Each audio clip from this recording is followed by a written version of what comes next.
Welcome to my first video of 2023. I'm extremely excited to talk about my Nikon Z mirrorless camera kit for this year. I'm be talking about things like each lens and each camera body, as well as what I think can be changed and improved going into this year. So with that being said, let's jump right in and talk about it.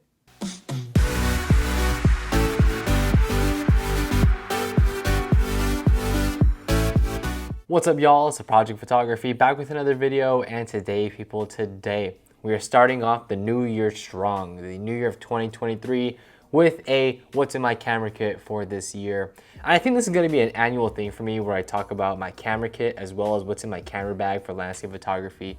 These things are rapidly evolving, so I think a new video like this to start off the new year is always going to be a good idea, something I might do every year from here on out. But in today's episode, we're going to be mainly talking about what is in my camera kit for 2023.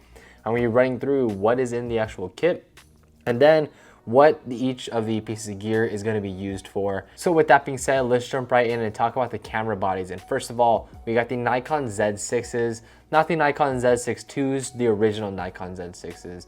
Now these are camera bodies that I've had since 2019. I've had a second body for about a year and a half, I want to say. I don't exactly remember when I got this body, but I've had it for quite a while to replace my Z50 back about a year ago. But now this is in my kit full time, and I really don't see plans on that changing in the near future.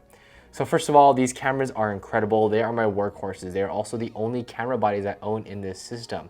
Being full frame 24 megapixel cameras, they do everything I need, from landscape photography to video to events to client work to portraits to everything that you could think of is important to a photographer. And there's a few things I love about these cameras. First of all, the ergonomics are fantastic. That grip is really nice and deep. I feel like it handles really well with all the lenses I have. They're actually very small bodies relative to what we had back then with DSLRs, and I have L brackets on both of them to make it amazing to use for landscape photography and also just in vertical orientation. And on top of it, these are my main video cameras. So I shoot pretty much everything on the Nikon Z6. The Nikon Z6 is actually filming right now, and I think it does a really good job at capturing amazing, crisp video that I just really enjoy. And on top of it, for my landscape photography work in general, I really do feel like the 24 megapixel sensor has held up quite nicely. The image quality I get from these is absolutely stunning. And one thing I really want to touch on is that autofocus itself has actually done really well over the years. They've added some firmware updates. And when you think about what this camera was back in 2018 and the firmware updates that it has now, it feels just as good as some of the higher end models and some of the models that Nikon has released recently. Of course, they are not up to par with those models, but I really do feel like the autofocus doesn't inhibit me from doing what I want to do. When I'm using this camera, I mainly use it in zone autofocus, so we're talking about the bigger boxes or the smaller boxes. Depending on what situation I'm shooting, I'm rarely ever using tracking, to be honest, unless I'm in situations where it's very low action. But for the most part in events, when I use those boxes, they do just fine, to be honest. And I feel like a lot of people had issues with that, but over this 4-year span of time that I've been using, I haven't had any issues really for the most part. As long as you know how to use your camera, you will be able to get good results out of it. So with that being said, let's jump right into the first lens that I really want to talk about, and it's this Nikon 24-70 f2.8s for the Nikon Z mount. Now, this is easily the best lens that I've ever used, and I've talked about this lens multiple times in videos before. I've had this for close to 2 or 3 years now. I think this might be my 3rd year. I think I got it in 2020. And this lens has easily been one of the best lenses I've ever used. It has insane image quality that I really haven't seen before. It's just sharp edge to edge. The micro contrast is incredible. The images you get out of this lens are just absolutely stunning. And I use this for everything, to be honest, except for landscape photography. That is one thing I do not use this lens for, but I pretty much use it for everything else, like things like video, client work, event photography, portraits, everything that you can think of, I probably shot with it. I've even done a little bit of street photography with it because it's just such a versatile lens. Now, this is the only standard zoom I have in my bag. I don't have any other standard zoom lenses, but this 24-70 pretty much covers everything that I needed to cover. The versatility and range just makes it so that if I'm bringing this lens, I really don't have to bring any other lens. On top of it, it performs well. The autofocus is absolutely stunning. It is so fast and so quiet, which makes it an amazing lens for video creation. And that's something that I really like to harp on, because For me, video creation is almost as important as my photography. I mean, this channel is entirely based off of video creation, and majority of the videos that I shoot with are with my 24-70 f2.8s. And the great thing about this lens is it has an f2.8 aperture. Now, this isn't something that's particularly super important for me, just in general, but this also isn't a lens that is gonna be a low light beast, right? I think we can get lenses that are much faster nowadays, and for low light in particular, I was able to shoot an event with this, but you really want something faster. So I think moving forward, this is definitely gonna be a lens for everything. But one thing I can say for sure is that this lens will be in my bag for a very, very, very long time. I really don't foresee myself getting rid of this lens anytime soon. So the next lens I really want to talk about is a Nikon 50mm f1.8s. Now, image quality wise, this lens is absolutely fantastic. It is the best 50mm I've ever used. It has stunning performance from edge to edge at f1.8.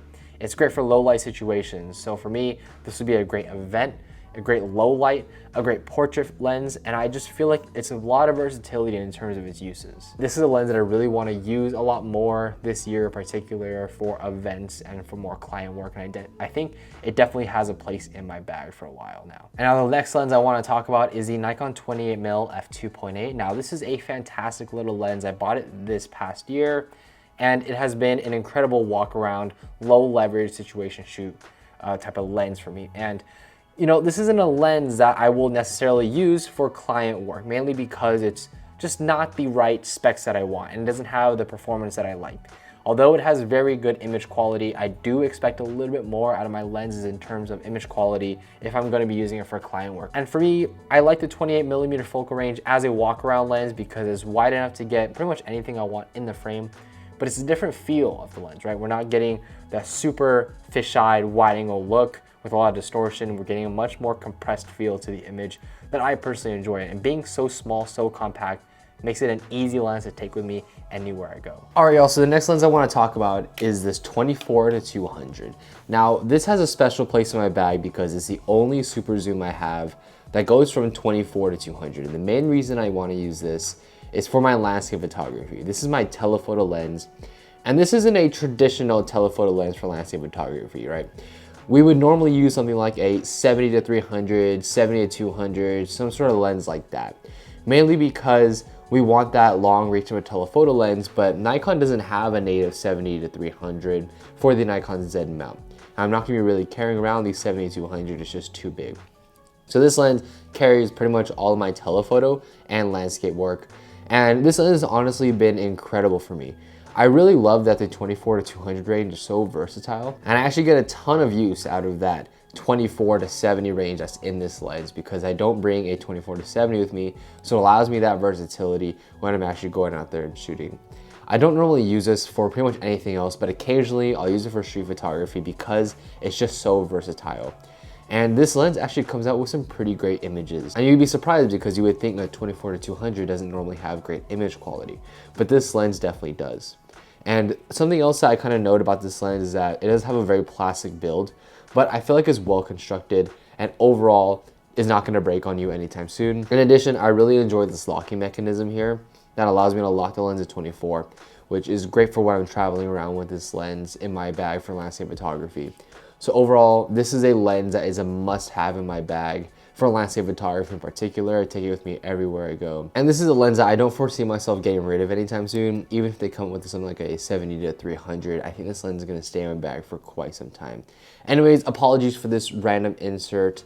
I did not record this part in my video. So anyways, back to the main video, guys. The next lens is going to be the 14-30 f4.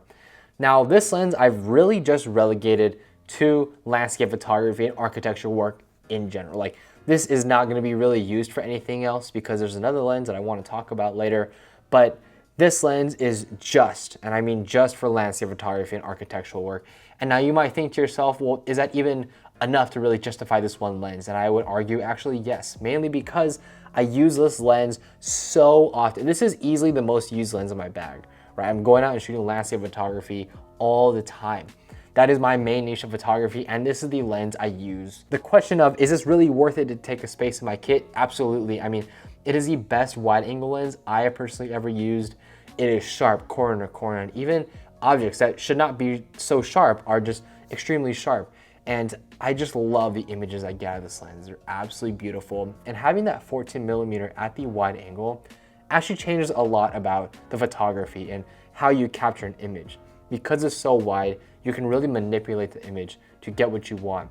And when it comes to foreground elements in particular, I'm able to exaggerate them much more than I would a normal image. We can create more separation, more depth from the background, and I think overall, this really just helps to create much better images. So yes, this isn't gonna be my event lens. This isn't gonna be my clientele work lens unless I'm using it for stuff like real estate work, but this is gonna be a lens just for architecture and landscape photography, and that's just fine because I do that kind of work a lot. This isn't gonna be used for things like astrophotography, which this next lens that I'm gonna be talking about actually covers a lot that this lens doesn't. And it's another wide angle lens. It's the Nikon Z 17-28mm f2.8. Now this is a lens that I actually just reviewed. The last video I just posted, well, the one before that, is the review for this lens. So if you wanna go check it out, it's right here.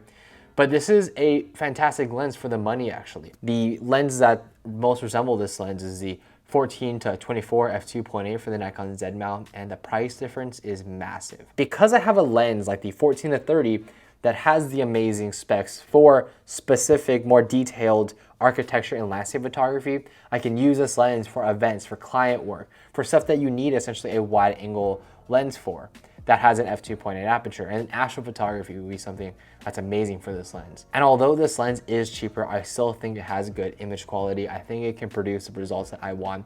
And in a pinch, I can definitely use it for landscape photography. I mean, I've gone on so many shoots shooting landscape photography with this lens, and I think I've come out with some great images. And this lens definitely has a place in my bag, even though it covers pretty much the exact same focal length as my Nikon 14-30 f4. I just feel like there are two lenses with two very different use cases, and I have very different needs for them. So for me, these are both lenses that are gonna stay in my bag for quite a while. I really can't see myself getting rid of them. I'm going to something like the 14-24 2.8 that introduces a whole new set of issues and complexities that I just don't really want to deal with. So these two lenses are fantastic. The last lens I'm going to be talking about is the Nikon 200-500mm f5.6. Now I have had this lens for a very, very long time, since probably 2019. I had this lens before I even had my Nikon Z cameras, and you know, this is probably the one lens that I really feel like is out of place in my kit. It's the last Nikon F mount lens, first of all. I don't have any of those anymore. And on top of it, it's mainly used for sports, action, wildlife. And right, this isn't a niche that I actually shoot a lot. I used to shoot a lot back in college, back in high school, and this just isn't a field that I'm really into anymore. So with that being said, it actually has pretty decent performance. I have to remember that this lens came out a very long time ago. I mean, this isn't a modern Nikon Z lens, but it still operates just fine. Autofocus is decent, image quality is decent, but I'm still able to get incredible images out of this lens. So anyways, guys, that is it for my camera kit going into the year 2023. It's gonna be interesting to see how this camera kit changes over time and into next year. Anyways, guys, what is the camera kit that you are running for the year 2023, and what niches of photography do you shoot? Anyways, guys, thank you so much for enjoying my content today and experiencing the world with me. Please feel free to rate, comment, subscribe for more content, and I'll catch you guys in the next one.